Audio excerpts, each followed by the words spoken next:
Welcome to this explainer. We are standing right at the edge of an absolutely massive transformation in healthcare. Today, we're exploring the rapid intersection of artificial intelligence, robotics, and your very own personal healthcare journey. Medicine is literally changing faster than ever before, so let's jump right in and unpack exactly what that means for all of us. Is the ultimate question, isn't it? Will a robot actually replace your doctor? It's really easy to picture those classic sci-fi tropes. Autonomous, cold, metallic machines completely taking over the local clinic and making all the decisions for us. We need to address this anxiety head-on because it's a very real concern for patients and medical professionals alike. But to figure out if these scenarios are actually coming true, we have to look at what the leading experts on the front lines of this tech are saying right now. Well, a top robotics surgeon recently put it perfectly. They said, the future of surgery lies in the collaboration between humans and robots, not the replacement of one by the other.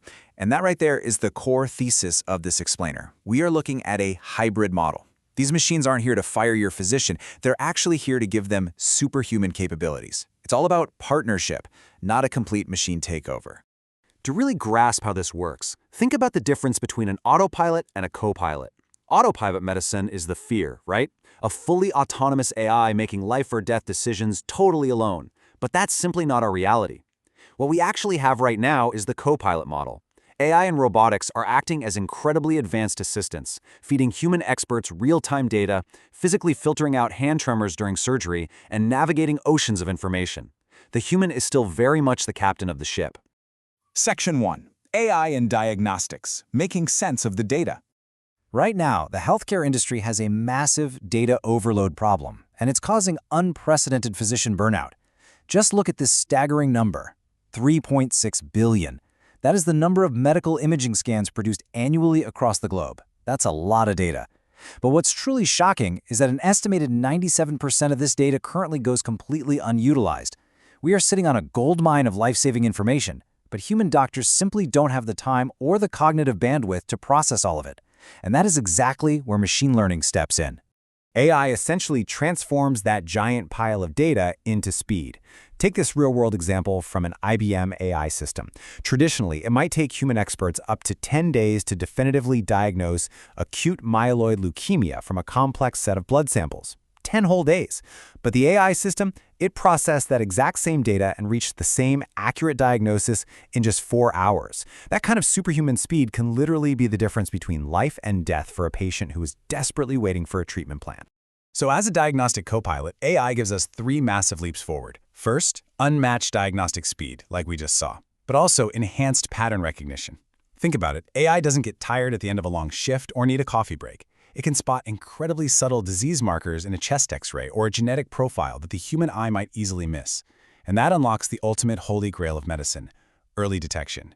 We can actually catch diseases long before they develop into severe threats. And of course, there's a massive economic incentive behind all of this, $150 billion. That is the projected annual cost savings in the U.S. healthcare system alone by the year 2026, simply by adopting AI efficiency. By preventing misdiagnoses, streamlining heavy administrative tasks, and catching diseases early, we eliminate a huge amount of wasted resources. This financial reality pretty much guarantees that this technology is here to stay. Section 2. The Robotic OR, Precision and Control.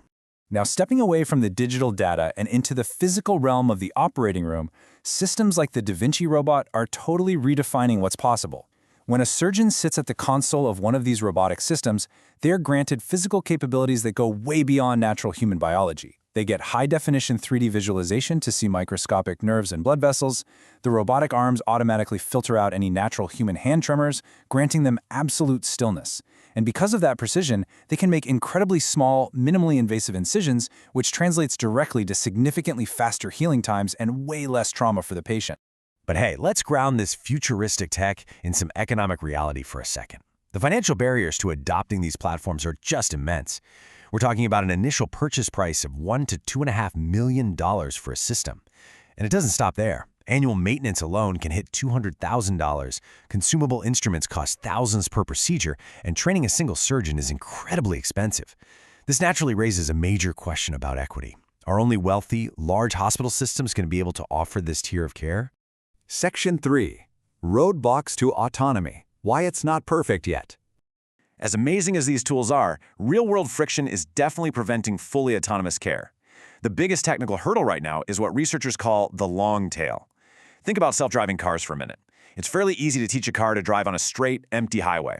But it's incredibly hard to teach it how to react when a child chases a ball into the street during a snowstorm, right? Well, medicine is full of these rare, complex edge cases.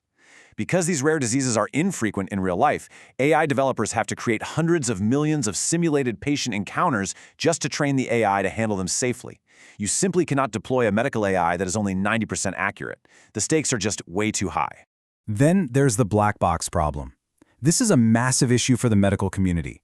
Often, an advanced AI will arrive at a brilliant, highly accurate medical diagnosis, but because of how deep learning neural networks actually function, the system cannot explain how it reached that conclusion. It's a black box. So if a doctor can't understand the reasoning, how can they trust it? How do they get informed consent from you, the patient? And legally speaking, if something goes wrong, who is liable when we don't even understand the machine's logic? And the roadblocks continue when we look at the data itself. First off, our current electronic health records are notoriously messy. They were basically designed over the years to make sure the hospital gets paid, not to train a super intelligent AI. Second, there's a lack of diverse training data. This means our AI models often carry dangerous biases simply because they were trained mostly on very specific populations. Finally, feeding all this highly sensitive health data into algorithms requires incredibly strict privacy regulations to protect us as patients. We are essentially building the tracks while the train is already moving. Section 4. The human anchor. What machines can't do. So, considering all those roadblocks, what does this actually mean for the human physician? Well, no matter how advanced the tech gets, machines do not possess nuanced clinical judgment. A human doctor can read the room, understand a patient's living situation, and tailor a treatment plan that the patient can actually follow in their real life. Furthermore, humans are masters of adaptability. If an unexpected crisis occurs in the OR, like a sudden hemorrhage, a human surgeon can instantly adapt and innovate on the fly in a way that a rigid robotic program just cannot do. And most importantly, empathy.